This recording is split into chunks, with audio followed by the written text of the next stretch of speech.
A brutal campus stabbing in China. 8 people dead, 17 injured. It's the kind of headline that just grabs, you know. But today we're going beyond the headlines. We're going deep into the mind of the killer through his own words. A suicide note written just hours before the attack. It's chilling. Yeah, and a rare glimpse into the thoughts and emotions of someone who committed this kind of horrific violence. It happened in Wuxi, China, on November 16th at the Wuxi Vocational and Technical College. Right. The attacker, Jiajin, a student at the college, was quickly apprehended. But the question that haunts us is why?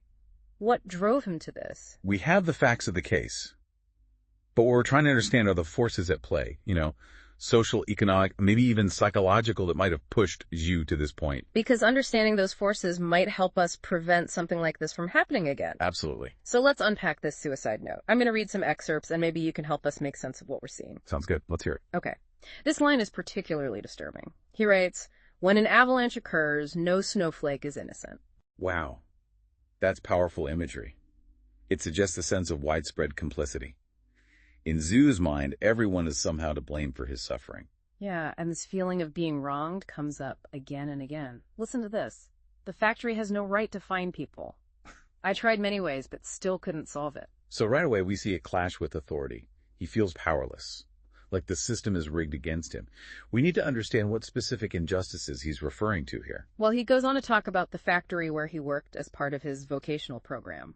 It sounds absolutely grueling. He talks about factory workers enduring daily cycles of life and death, working in 2 or 3 shifts for 16 hours a day without a single day of rest each month. And this is where understanding the context of China's vocational education system becomes crucial. Right. These programs often place students from lower-income families into factory internships, and they're essentially treated as cheap labor. It's like a pipeline, straight from the classroom to the factory floor. And as Zhu describes it, it sounds incredibly exploitative. Yeah, it's a system that can trap these young people, offering them a path to a job, but often at the expense of their well-being and their futures. He even mentions a specific incident where he was sick and took a few days off. His manager apparently told him, "Others with high fevers or nosebleeds can still work. Why can't you? If you can't work, then get lost." Wow. That's a complete disregard for basic human decency. It's dehumanizing. It's no wonder he felt so angry and betrayed. And then there's this, "The school maliciously withheld my diploma, preventing me from graduating." So it's not just the factory. He feels wronged by the school as well. This is another common complaint among vocational students. They often feel like they're being cheated, denied the very credentials they need to escape this cycle of exploitation. It's like they're caught in a double bind, trapped between a grueling work environment and an educational system that seems more interested in profits than in their success. And this feeling of being trapped, of having no way out, is a key factor in what researchers call the emotional transformation process. They can lead to violence. Hold on, what is this emotional transformation process exactly? It sounds like something out of a psychology textbook. It's actually a very helpful framework for understanding how someone might reach the point of committing an act of violence. Essentially, it describes a series of emotional stages that individuals often go through. So it's not just a sudden snap. It's more like a gradual descent into despair. Exactly. It usually starts with a perceived injustice, like the exploitation Zhu experienced in the factory. This triggers feelings of anger, frustration, and helplessness. And if those feelings aren't addressed, they can fester and grow. Right. And over time, they can morph into resentment, bitterness, and a sense of victimhood. The person starts to see themselves as fundamentally at odds with society. They feel betrayed by the system, like the rules don't apply to them or that the rules are designed to keep them down. And as that sense of injustice intensifies, it can lead to a desire for revenge. They want to strike back to make someone pay for their suffering. And that's what we see in Yu's note. It starts with complaints about the factory and the school, but then it takes a darker turn. He writes, "You have bullied me too much. Everyone is bullying me. Don't think I'm an honest person. Some accounts always need to be settled." This shift to personal grievances is crucial. It's no longer just about systemic injustice. It's about him, his need for retribution, for someone to finally acknowledge his pain. And it culminates in this chilling declaration, "Let history judge me. History will prove I am right." That's classic performative violence right there. He's convinced that his actions, however horrific, are justified, that he's a hero, not a villain. Hold on, performative violence, what does that even mean? It sounds like he's putting on a show. In a way, he is. These kinds of attackers often crave attention, recognition, even infamy. They want their actions to have a lasting impact, to send a message to the world. And tragically, they often choose public settings and target strangers to maximize that impact. So it's not just about personal revenge, it's about making a statement about forcing the world to pay attention to their pain. Exactly. And what's particularly disturbing is that social media and the 24/7 news cycle can actually amplify this desire for recognition. They know their actions will be broadcast globally, and they crave that notoriety. It's a twisted kind of fame, and that makes these cases all the more difficult to prevent. How do you stop someone who's driven by a desire for attention that can only be achieved through violence? That's the question we need to grapple with. Yeah. But first, we need to understand the forces that create this kind of desperation, this feeling of having nothing to lose. And that brings us to the concept of social exclusion, which you mentioned earlier. You said there are different types of social exclusion that can contribute to these kinds of attacks. Maybe we can unpack those next. Absolutely. Let's delve into that. So we've talked about Yu's feelings, of being trapped and wronged both by the factory and his school. Right. Now let's look at how this ties into social exclusion. Yeah.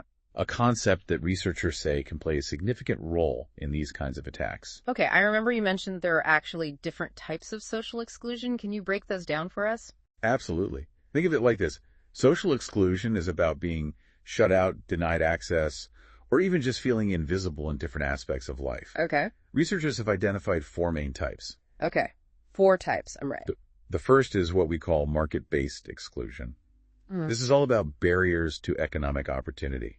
Think unemployment, poverty, wage stagnation, basically anything that makes it hard to get ahead financially. So someone who feels like they're stuck in a dead-end job, working long hours for little pay, no matter how hard they try, they're never going to get ahead. That kind of feeling. Exactly. And that sense of hopelessness can breed resentment. Now, the second type is participatory exclusion. This is about feeling like you have no voice, no say in decisions that affect your life. You're powerless to influence your own destiny. I can see how that would be incredibly frustrating. Like you're just a cog in a machine and nobody cares what you think. Right. And in Sue's case, he might have felt this way with the internship program. He felt exploited by the factory, cheated by the school. But did he have any real avenue to speak up to challenge the system? Probably not. That's a good point. He mentions trying to solve the issue of fines at the factory, but ultimately feeling like he was hitting a wall. Exactly. Now, the third type of exclusion is public service exclusion. This is when people are denied access to essential services like healthcare, education, or decent housing. So this could be a situation where someone needs medical care, but they can't afford it, or they face discrimination trying to access those services. Precisely. And this is particularly relevant in China with its vast rural-urban divide. Migrant workers often face huge obstacles in accessing these services in cities. They're treated like second-class citizens. I can see how that would fuel a sense of anger and injustice, like the system is rigged against you from the start. And finally, we have social relationship exclusion. This one is about isolation, loneliness, a lack of meaningful connections and support networks. So this is where things like family breakdown, social isolation, maybe even the pressure of modern life come into play. Exactly. Think about it. In traditional societies, people were often embedded in tight-knit communities. But with urbanization migration and the rise of individualism, those bonds have weakened for many. It's like we're increasingly living in these bubbles disconnected from each other. And for someone like you who is already feeling exploited and cheated, that isolation could have been devastating. It's a recipe for despair. If you look at the profiles of many attackers in these kinds of cases, you'll often find a pattern of social isolation. They're detached from family, friends, community. They have no one to turn to when things get tough.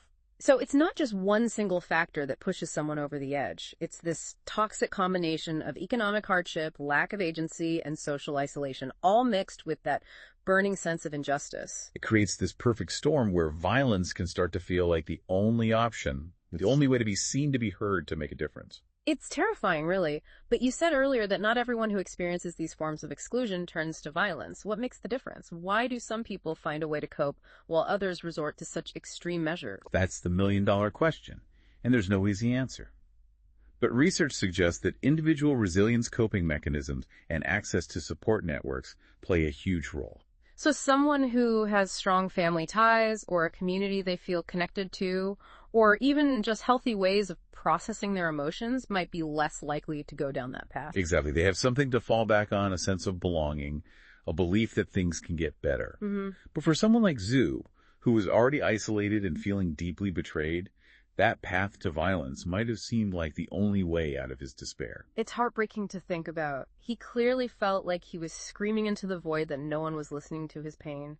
And his final act was this horrific attempt to force the world to pay attention. And that brings us back to the concept of performative violence, which we touched on earlier.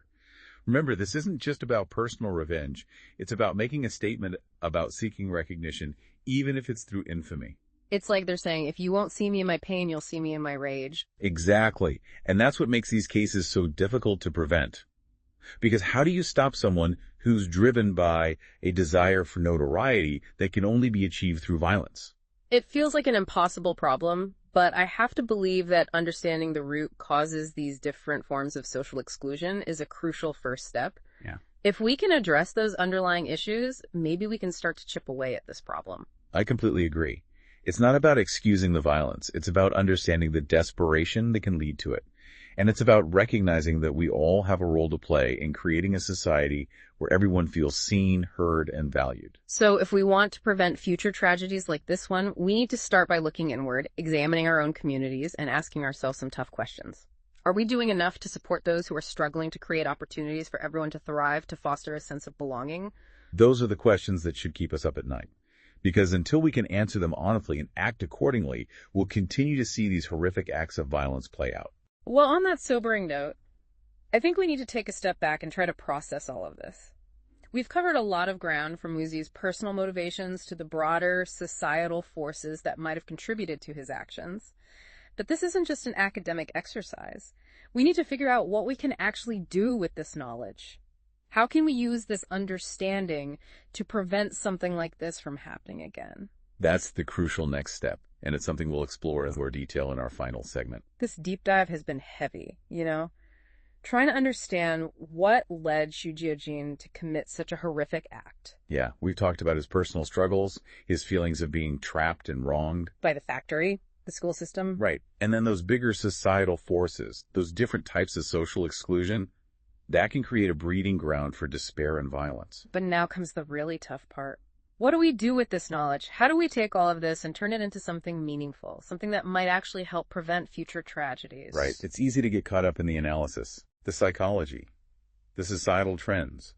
But at the end of the day, what can we actually do? It feels overwhelming sometimes. It is a crucial question. And I don't think there are any simple answers. But I do believe there are concrete steps we can take, both as individuals and as a society, to create a world where violence feels less inevitable and more unthinkable. Okay, I need some hope here. Give me somewhere to start. Well, I think the first step is awareness. We need to be more attuned to the signs of social exclusion, the warning signs that someone might be struggling silently, feeling isolated and hopeless. So we're not just talking about the big dramatic red flags, but also those subtler cues, the quiet desperation that might be simmering beneath the surface. Exactly.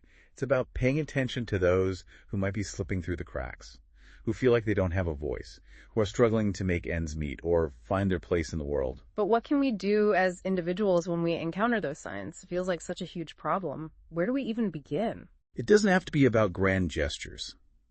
Sometimes the simplest acts of kindness can make a world of difference. A listening ear, a supportive word, a genuine effort to understand someone's struggles. It's about reminding people that they're not alone. Yeah. That they're seen and heard and valued. Absolutely. And on a societal level, we need to invest in those systems and policies that address the root causes of social exclusion.